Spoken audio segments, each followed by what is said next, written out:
3 tahun, 3 bulan ada kegiatan seperti itu. Jadi sampai ekspor, jadi sampai apa, diajarin ekspor itu gimana, seperti itulah. Pokoknya dari produksi yang bagus, branding yang bagus, sampai ekspor yang bagus dari mana, itu CIC kami. Jadi punya unggulan komprehensif industrial coaching seperti itu, dan itu 3 bulan kami lakukan. Kami sih baru mencoba kemarin 13 orang, dari itu 13 itu juga kami online Pak, karena kan sekarang sistemnya tadi IT ya Mas, jadi online saya buka, banyak yang daftar, tapi karena keterbatasan biaya, nanti Dewan minta tolong nih Pak, keterbatasan biaya karena mahal Pak ya, karena coaching seperti itu kami hanya 13 orang pelaku, itu kami saring, kami tes, ternyata 13 itu, dan alhamdulillah dari 13 itu bisa masuk ekspor, ada 3 yang ekspor Pak. Nah, Amura tuh Pak, Amura, Cikres, sama satunya apa satu tuh? Pansam ya kalau nggak salah. Ada 3 yang sudah mau ekspor dari CIC, kami lakukan kemarin bulan Februari. Mudah-mudahan saya itu pengen seperti itu untuk memandirikan masyarakat. Jadi masyarakat itu bisa mandiri, bisa menggunakan apa, modal SDA yang ada di sana itu menjadi apa ya, menjadi sumber kehidupan, sumber kesejahteraan gitu Pak. Di samping itu juga saya dalam rangka di Dinas Perdagangan Industrial ini untuk apa namanya, lokal ini apa namanya, kayak singkong, produk lokal menjadi bermanfaat, itu kami juga ada namanya Festival Makanan Olahan. Nah itu kami lakukan di Dinas Industrial ini. Apa itu tujuannya? Untuk bahan-bahan lokal, misalnya kayak singkong, bolet, terus jagung, itu kan ada sisa-sisa pisang, buah-buahan, sukun, itu kita angkat gimana menjadi inovatif, menjadi kreatif untuk menjadi olahan makanan yang bisa bernilai jual tinggi. Itulah cita-cita kami, jadi menaikkan perdagangan dan perindustrian kabupaten menjadi berdaya saing. Mungkin sementara itu deh. Terima kasih. Oke, terima kasih. Pak Hasan ini, Hasan Basori dari DPRD, kira-kira bisa analisis juga soal adakah misalnya perda yang sudah ruwet dibikin ruwet lagi oleh perda itu.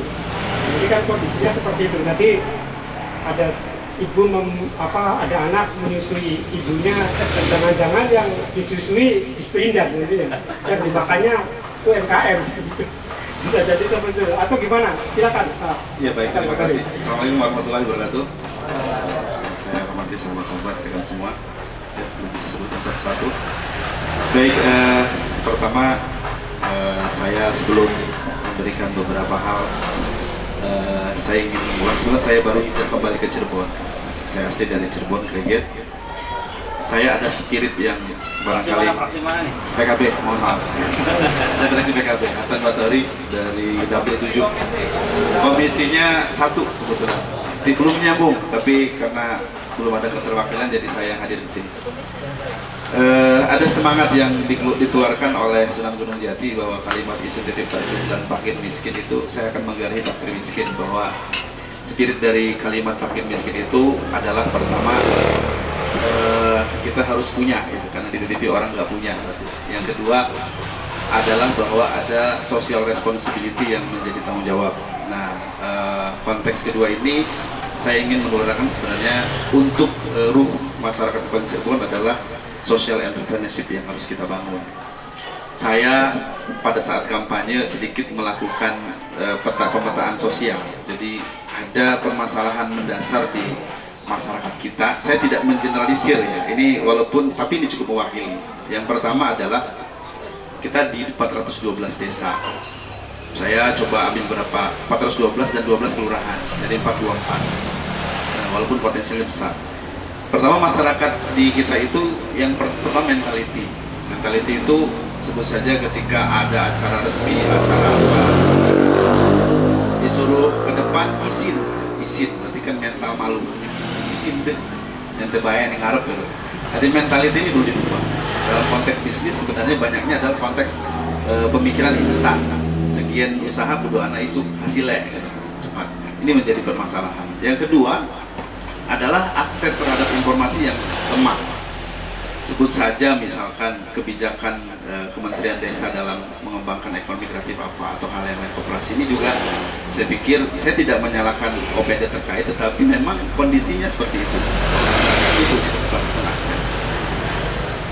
Yang ketiga, saya melihat kalau dalam pengembangan kelompok itu punya budaya yang berbeda.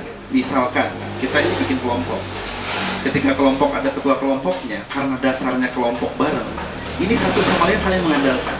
Ini urusannya si A lah gitu. Saya mah nggak mau fokus gitu. Jadi mungkin solusinya adalah nanti tetap diberi pos masing-masing, tetapi atas nama kelompok.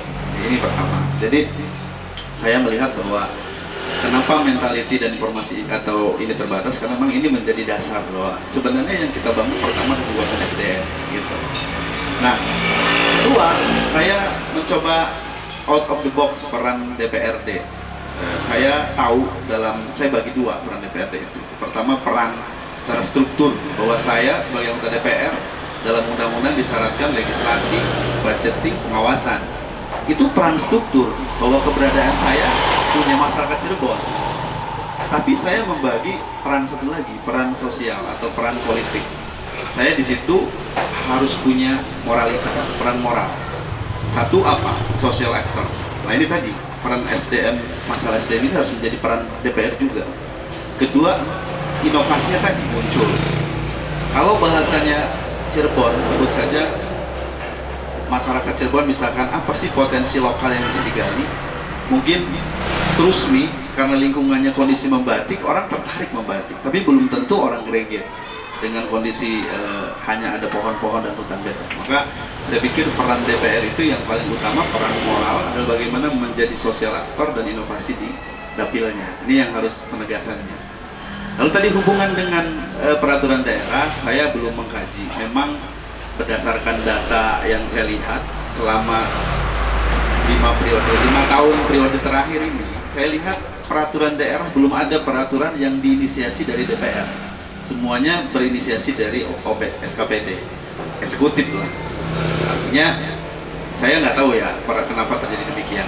Yang jelas saya di Komisi 1 ada poin penting, salah satunya adalah yang saya angkat peraturan dan juga pemberdayaan masyarakat desa. Peraturan saya lihat dalam beberapa tahun terakhir atau minggu kemarin, 2 minggu kalau nggak salah, 3 minggu itu ada undang-undang ekonomi kreatif. Lalu Jawa Barat juga punya. Nah, harusnya ini ditangkap oleh kabupaten menjadi inisiasi bagaimana perda ekonomi kreatif menjadi payung hukum pelaku-pelaku UMKM yang notabene bisa jalan. Nah, kami dari fraksi PKB mencoba menganalisis hal demikian. Sebut saja harmonisasi. Kalaupun sudah ada, kenapa mandul? Penyebab perda mandul saya lihat karena satu, mungkin konsideran di atasnya tidak kuat. Kedua, komitmen CEO komitmennya nggak jelas. Ketiga, ya tadi komitmen CEO itu diterapkan dalam Perbup misalkan yang tidak dilakukan. Studi akademisnya tidak ada, sehingga tidak applicable si perda itu. Nah, saya ingin melihat sisi harmonisasi perda ini, karena saya jujur saja di internal DPR ini hari ini lagi agak panas ya, jadi saya sebagai penonton. Tapi biar adem diminum dulu ya, kasnya. saya belajar. Tapi sudah konsen. Nah, yang kedua adalah sisi sebut saja tadi, bagaimana kita menangkap seharusnya ke depan peran masyarakat di sini menjadi peran penting, gak ada depannya. Maka setelah analisis saya punya beberapa usulan. Usulan pertama adalah, saya tadi betul dari apa yang disampaikan dari eksekutif adalah lebih kepada permasalahan dan kondisi existing, tapi pada solusinya belum terlaksana. Nah, maksud saya belum menjadi hal yang kita adopsi. Yang pertama, saya berpendapat satu, kebijakan ekonominya adalah satu, masyarakat desa itu penguatan modal. Tapi penguatan modal, saya coba lihat, sebut saja kredit usaha rakyat terserapnya seperti apa, benar-benar jalankah terhadap orang yang tepat, atau lebih kepada sisi pengusaha yang kontennya sudah jalan, berkembang sehingga dia tambah kuat. Jadi saya lihat bagaimana penguatan modal ini bisa dengan pola yang lemah kita beri pinjaman musiman. Jadi dipinjam tetapi bayarnya nanti tidak bulanan, berat ya. Kalau bulanan tuh, ya nanti kita bikin aturan. kita bikin aturan. Misalkan saya tukang ikan, pada saat panen ikan 2 bulan baru dapat duit.